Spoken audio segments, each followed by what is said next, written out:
Hi, this is Dr. Darnese coming to you from my writing retreat in Panama.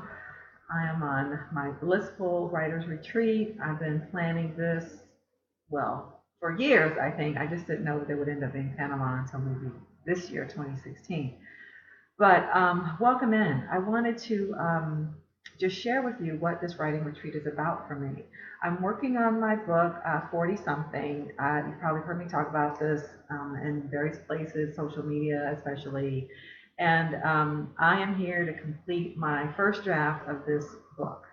And I'll just give you the full title, even though it's kind of the working title. It may shift again, but 40 something, a radical decade of lessons for women on self confidence, faith, and overcoming fear and doubt. It's my spiritual memoir. So it's partly my story of life in my 40s and partly self help, so personal empowerment for other women along the way. It's like I'm sharing what I've come to know, I'm sharing some of the, you know, underside of things that are not so pretty to talk about, but it's real, and I think that's what we appreciate when we hear other people's stories is you want to know the real and how they really overcame things.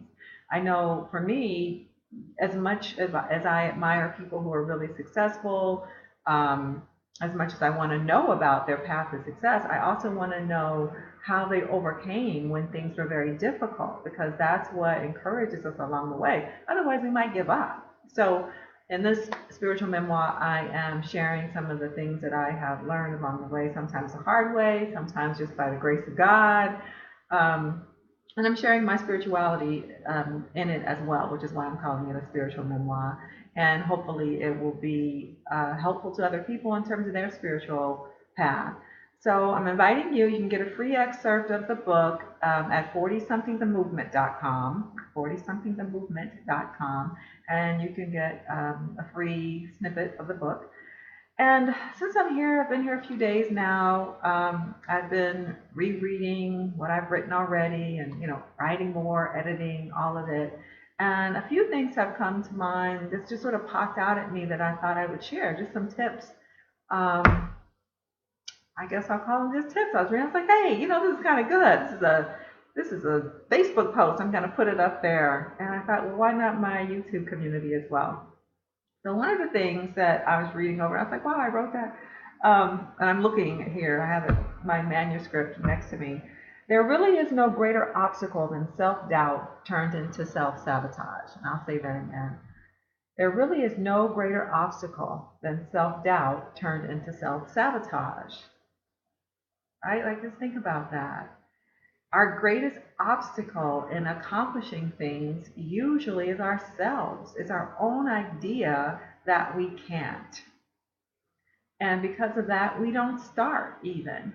If we have an idea to do something that's maybe different or off the beaten path, or something that you didn't plan on originally, you want to start something new on your own, you want to be a writer, you want to take a trip for a month and go write somewhere. Well, I mean, for a long time, I was my own biggest obstacle because I thought it had to look a certain way. It had to be a certain time, or I don't know what I thought, but it was self-doubt. Like, was I really ready for that? And that meant that I sabotaged myself because I didn't actually take the steps forward and so that I could accomplish it and manifest it. So lo and behold, through the grace of God, opportunities came back around where I could actually say, yeah, now is the time, and I am able to do it, and I am going to do it. So that's one tidbit I wanted to share with you from 40 something. Secondly, fearlessness is not the objective. Action, momentum, and purpose are. Fearlessness is not the objective. Action, momentum, and purpose are. So I know a lot of times in coaching my clients and just general conversation, it seems that people are waiting for a time when they will not be afraid in order to take a step. Like, oh, I have this big goal, I have this big dream, I want to do that, but you know what? I guess I'm still kind of nervous, I'm anxious, oh no, I can't, I'm not ready, which is the self-doubt, sabotaging. But it's like you're waiting. Most people are waiting for fear to subside, for there to be no fear. And then you feel like, oh, okay, well, now I can do it because I've overcome my fear. Well, let me just tell you, that's not the deal. Because anytime we stretch and move into doing something new and different, fear is going to show up. In fact, that's the job of fear, right? Like we all have an ego mind, if you will. And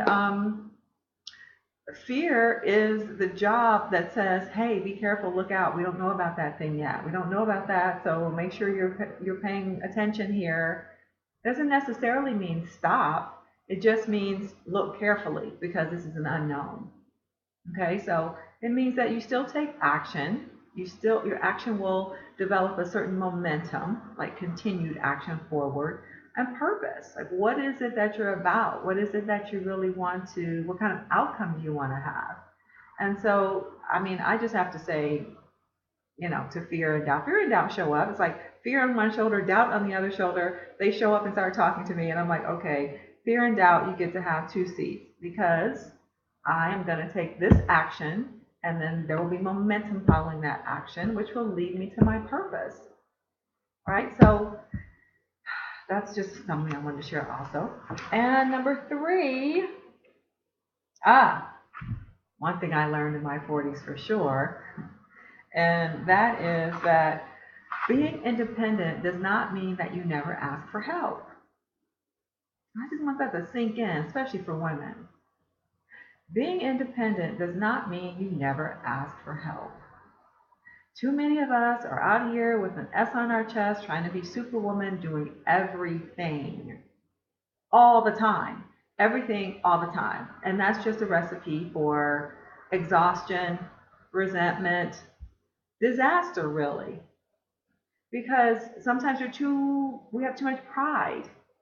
We're too proud to ask for help because we don't want to be seen as needy. We don't want to be seen as weak. We don't want to be seen as somehow incapable or dependent upon someone or something.